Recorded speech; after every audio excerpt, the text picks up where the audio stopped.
Jumpa lagi di ibadah online sekolah minggu. Kita bersyukur di siang hari ini kita kembali dapat beribadah dengan bersemangat, dengan bersukacita tentunya. Sebelum kita mulai ibadah kita siang hari ini, kita mau berdoa terlebih dahulu.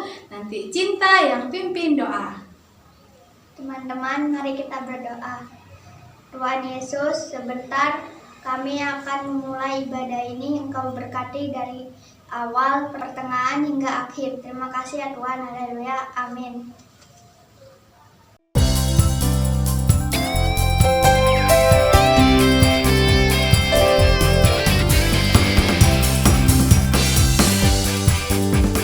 Hari ini ku rasa bahagia berkumpul bersama saudara seiman.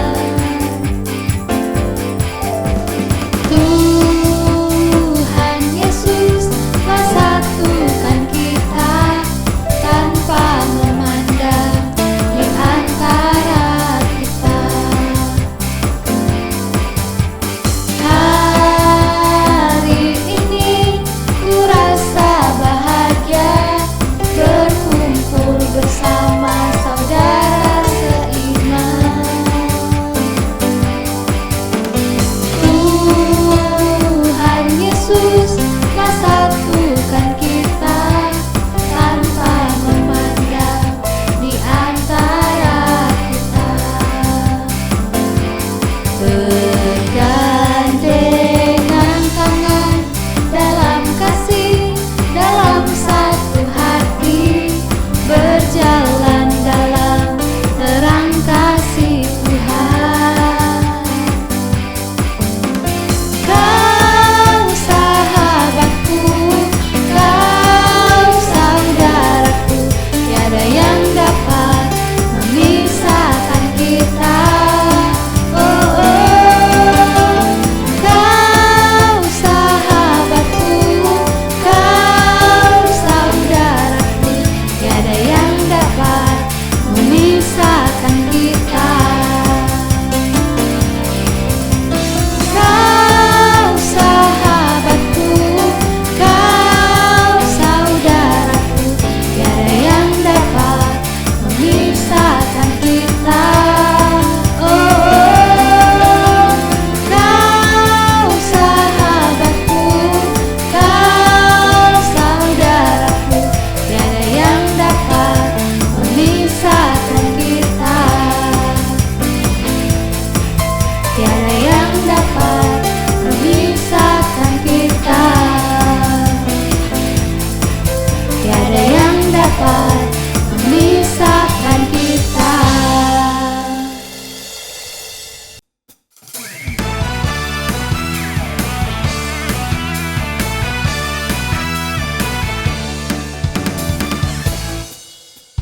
Tuhan Allah di tengah kita besar, besar.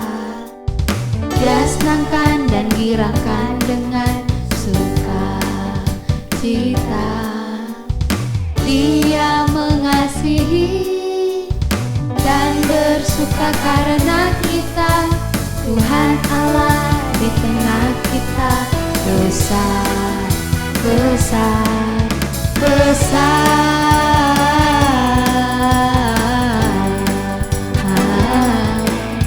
Besar Tuhan Allah di tengah kita besar, besar. Dia senangkan dan girangkan dengan sukacita. Dia mengasihi dan bersuka karena kita. Tuhan Allah di tengah kita besar, besar, besar.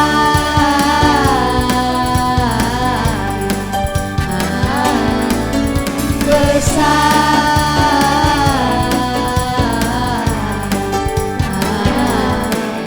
besar.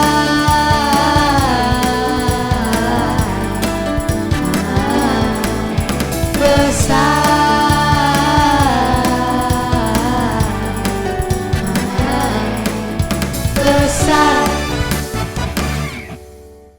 Teman-teman, mari kita berdoa. Ya Tuhan, sebentar kami akan mendengarkan firman Engkau berkati sampai selesai. Hanya di dalam nama Tuhan Yesus, haleluya, amin. Dalam perjalanannya ke Yerusalem, Yesus menyusur perbatasan Samaria dan Galilea. Ketika ia memasuki suatu desa, datanglah 10 orang kusta menemui dia. Mereka tinggal berdiri agak jauh dan berteriak, "Yesus Guru, kasihanilah kami." Lalu ia memandang mereka dan berkata, "Pergilah, perlihatkanlah dirimu kepada imam-imam." Dan sementara mereka di tengah jalan, mereka menjadi tahir. Seorang dari mereka ketika melihat bahwa ia telah sembuh, kembali sambil memuliakan Allah dengan suara nyaring. Lalu tersungkur di depan kaki Yesus dan mengucap syukur kepadanya. Orang itu adalah seorang Samaria. Lalu Yesus berkata, "Bukankah ke-10 orang tadi semuanya telah menjadi tahir? Di manakah yang 9 orang itu? Tidak adakah di antara mereka yang kembali untuk memuliakan Allah selain daripada orang asing ini?" Lalu ia berkata kepada orang itu, "Berdirilah dan pergilah, imammu telah menyelamatkan engkau."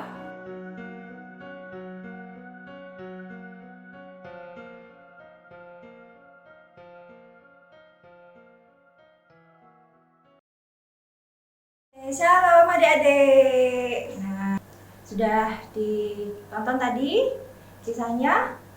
Tahu nggak ceritanya tentang apa? Ya benar, tentang 10 orang kusta. Ya tadi ya, 10 orang kustanya kenapa? Ya mereka minta belas kasihannya siapa?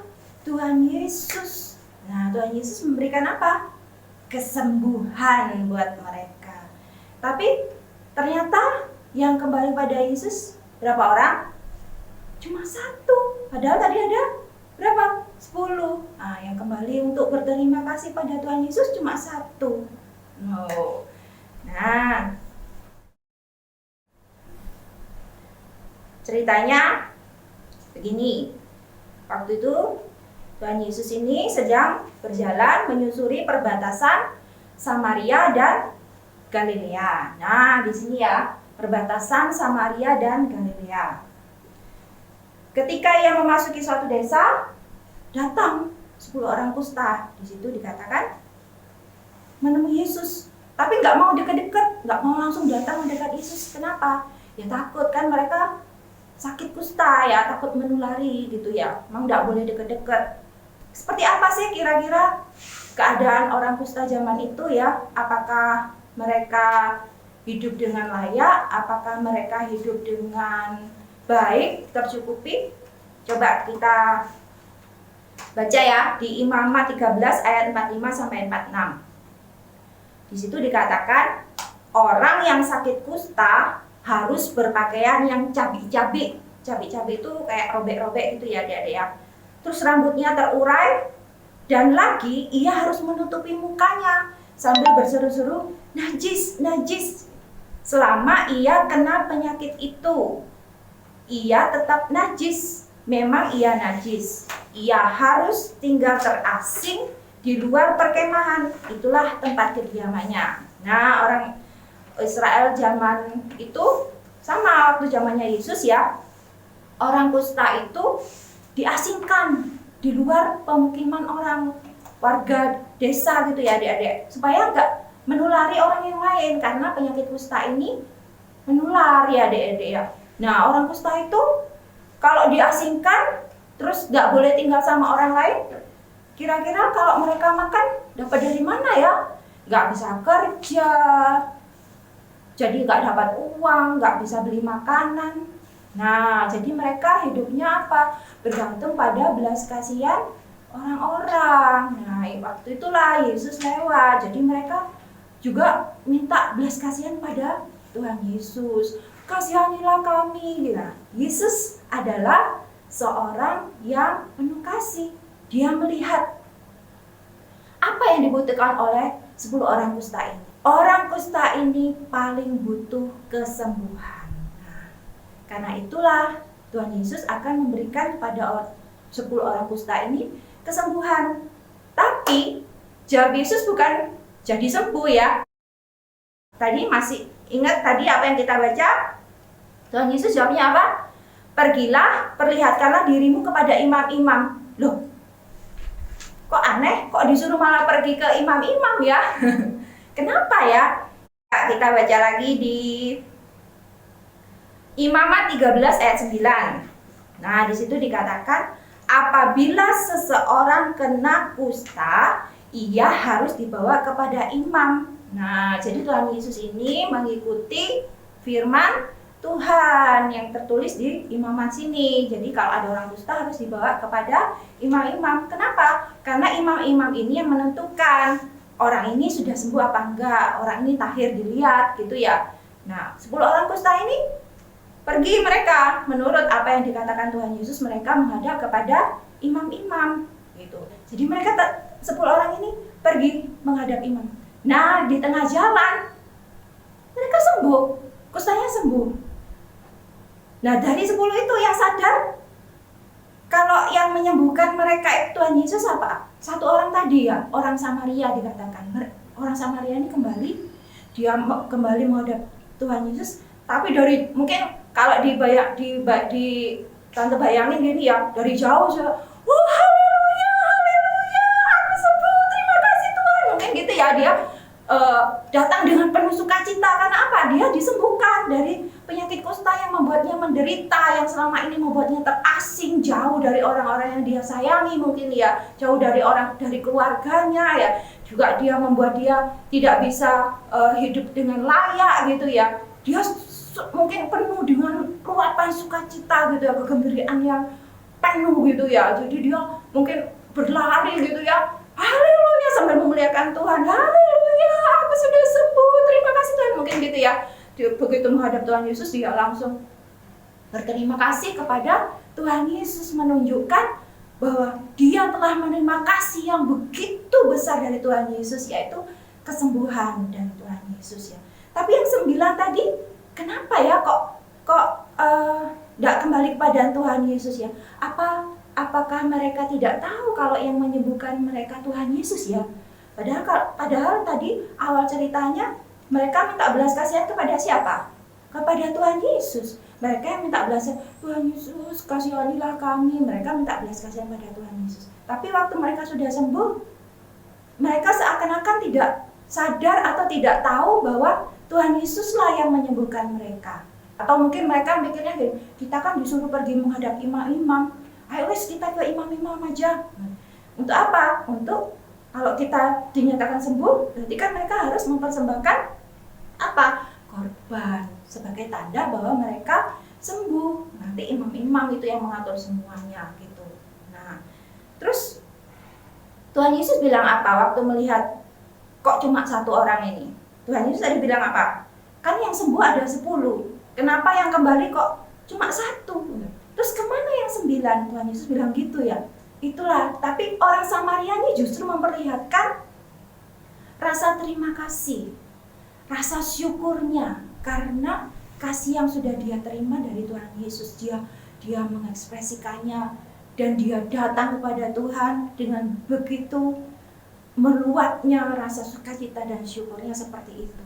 Dan Tuhan bilang apa lanjutannya? Berdirilah dan pergilah, imanmu telah menyelamatkan engkau. Nah, malah Tuhan Yesus bilang gitu, imanmu telah menyelamatkan engkau. Berarti orang Samaria ini apa? Diselamatkan, memperoleh keselamatan. Yuk kita juga baca ya. Di Mazmur 50 ayat 9 sampai 14 ya. Di situ dikatakan, tidak usah aku mengambil lembu dari rumahmu atau kambing jantan dari kandangmu, sebab punyakulah segala binatang hutan dan beribu-ribu hewan di gunung. Aku kenal segala burung di udara dan apa yang bergerak di padang adalah dalam kuasaku. Jika aku lapar, tidak usah kukatakan kepadamu, Sebab punyakulah dunia dan segala isinya. Daging lembu jantankah aku makan, atau darah kambing jantankah aku minum? Persembahkanlah syukur kepada sebagai korban kepada Allah, dan bayarlah nasarmu kepada Yang Maha Tinggi. Jadi di sini dikatakan adik-adik, Tuhan itu sebenarnya tidak begitu menginginkan korban-korbannya orang Israel. Karena apa? Mereka mengorbankan persembahan itu dengan tidak ada rasa syukur. Nah, kan adik-adik tahu ya, bangsa Israel itu terkenal apa? Bangsa yang suka bersungut-sungut. Nah, di sini kalau adik-adik baca di Perjanjian Lama ya, mereka itu sulit sekali bersyukur atau sulit sekali menerima kasih Yesus dengan penuh gitu ya, dengan hati yang menerima kasih Tuhan itu ya. Jadi dia tuh seakan kok gini ya, kok gitu ya, ada kejadian sedikit yang aduh kok begini ya. Jadi seakan-akan mereka itu tidak bisa menerima apa yang sudah Tuhan berikan gitu. Nah, di sini makanya Tuhan bilang persembahkanlah syukur sebagai korban kepada Allah. Jadi Tuhan tuh lebih senang kalau kita itu bersyukur gitu ya. Jadi bukan hanya persembahkan korban, misalnya gini adik-adik, kalau kita lagi kebaktian, kan sering kita puji Tuhan. Wah, puji Tuhan, terima kasih Tuhan. Tapi di dalam hati kita tidak benar-benar bersyukur. Jadi cuma di mulut tok. Nah, mungkin seperti itu ya. Jadi kita mempersembahkan puji-pujian kepada Tuhan, kita memuliakan nama Tuhan, tapi hati kita sendiri tidak penuh dengan syukur. Nah, seperti itu kira-kira ya. Jadi Tuhan Yesus itu, Tuhan itu bisa melihat isi hati kita. Kita itu memang benar-benar bersyukur apa enggak? Kita mengucapkan memuliakan Tuhan itu dengan hati yang seperti apa, Tuhan tahu. Nah, seperti itu adik-adik ya. Terus lagi, kenapa Yesus berkata imanmu menyelamatkan engkau? Nah, kita baca lagi di Mazmur 50 ayat 23. Siapa yang mempersembahkan syukur sebagai korban, ia memuliakan aku. Siapa yang jujur jalannya, keselamatan yang dari Allah akan kuperlihatkan kepadanya. Jadi Tuhan Yesus itu tidak asal ngomong ya, tidak asal ngomong tadi imanmu telah menyelamatkan engkau, tapi benar-benar dia sesuai dengan firman Tuhan. Nah, adik-adik, ingat ya adik-adik, kalau kita pernah berdoa, Tuhan, misalnya, Tuhan, aku sedang sakit, sembuhkanlah aku. Terus adik-adik sembuh. Nah, adik-adik harus ingat kepada siapa tadi berdoa? Kepada Tuhan. Tapi juga jangan lupa untuk bersyukur, untuk berterima kasih, menunjukkan bahwa kita telah menerima kasih Tuhan kepada kita. Nah, seperti itu adik-adik ya. Oke? Nah, mari kita berdoa. Bapa, terima kasih atas firman-Mu yang Kau berikan kepada kami hari ini. Tuhan, ajar kami untuk selalu dapat melihat kasih-Mu yang besar kepada kami. Kami mau bersyukur, kami mau berterima kasih kepadamu bahwa Engkau tetap melindungi kami, menjauhkan kami daripada segala yang jahat. Terima kasih Bapa, terima kasih Yesus. Kami serahkan kembali semua dalam tangan-Mu, dalam nama Yesus kami berdoa. Amin. Terima kasih Tuhan, Tuhan telah memimpin ibadah kami dari awal, pertengahan, hingga selesai. Biarlah firman Tuhan yang sudah kami dengarkan bersama-sama boleh memberkati kami dan dapat kami lakukan dalam kehidupan kami. Terima kasih Tuhan Yesus, kami mau mengakhiri ibadah sekolah minggu online di siang hari ini. Kami bersyukur hanya di dalam nama Tuhan Yesus Kristus kami berdoa. Haleluya. Amin. Sampai jumpa minggu depan.